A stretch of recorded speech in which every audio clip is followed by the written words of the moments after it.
یہ تھا سنگاپور کا ایک چھوٹا سا اور پیارا سا گاؤں جو بہت زیادہ حسین اور خوبصورت تھا۔ اسی گاؤں میں ایک بوڑھی عورت کے ساتھ اس کی 2 بیٹیاں رہتی تھی جس کا نام رباب اور سماپ تھا۔ یہ تھی رباب جو بہت نیک دل اور بہت حسین تھی۔ یہ تھی سماپ جو بہت جل ککڑی تھی اور ہر کسی سے حسد کرتی تھی۔ جاؤ سماپ جنگل سے لکڑیاں کاٹ کر لاؤ تاکہ کھانا بنائے۔ میں نہیں لا سکتی ماں، مجھے مت کہیے، اس رباب کو کہیے، ویسے بھی یہ سارے کام یہ کرتی ہے۔ امی جان غصہ ہونے کی ضرورت نہیں، کوئی بات نہیں، جنگل سے لکڑیاں میں کاٹ کر لاؤں گی اور کھانا بھی میں بنا دوں گی۔ ایسا کہہ کر رباب جنگل چلی جاتی ہے لکڑیاں کاٹنے کے لیے، اور سماپ ہمیشہ کی طرح کام چور کام نہیں کرتی اور چھپی رہتی ہے۔ اللہ میری بیٹی رباب کو اتنا دے کہ وہ گن بھی نہ پائے۔ رہنے دے امی، آپ کو تو بس ہر وقت اس کی تعریفوں کا ڈھیر لگانا پڑتا ہے، کام وہ بھی کچھ خاص نہیں کرتی۔ ایسا کہہ کر جل ککڑی سماپ وہاں سے چلی جاتی ہے بہت غصے میں، کیونکہ سماپ کی کوئی تعریف وغیرہ نہیں ہوتی اور اسی طرح جل ککڑی بن کر چلی جاتی ہے۔ اے اوپر والے، اسے بھی ہدایت دے دے تاکہ یہ بھی کچھ کرے۔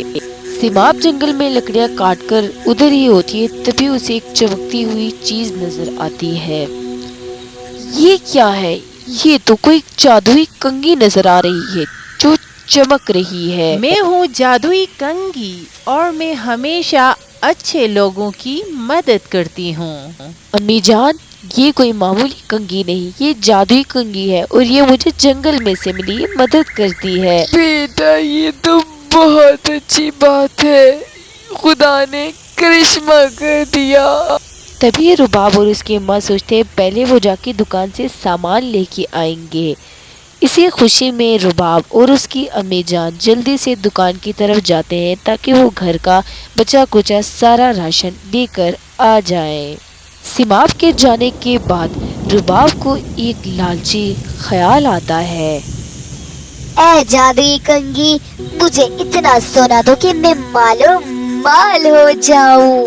تم مالو مال نہیں ہو سکتی کیونکہ تم میں جلن اور حسد کوٹ کوٹ کر بھرا ہوا ہے۔ یہ مجھے کیا ہو گیا ہے؟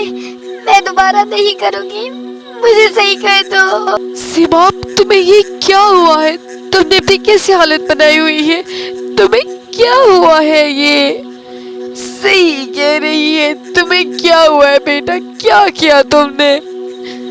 مجھے معاف کر دو، میں لالچ میں آ گئی تھی اور میں نے الٹا سیدھا بول دیا جادوئی کنگھی کو، تو میں یہ بن گئی، مجھے معاف کر دو۔ اے جادوئی کنگھی، میری بہن کو بالکل پہلے کی طرح ٹھیک کر دے، اسے معاف کر دے۔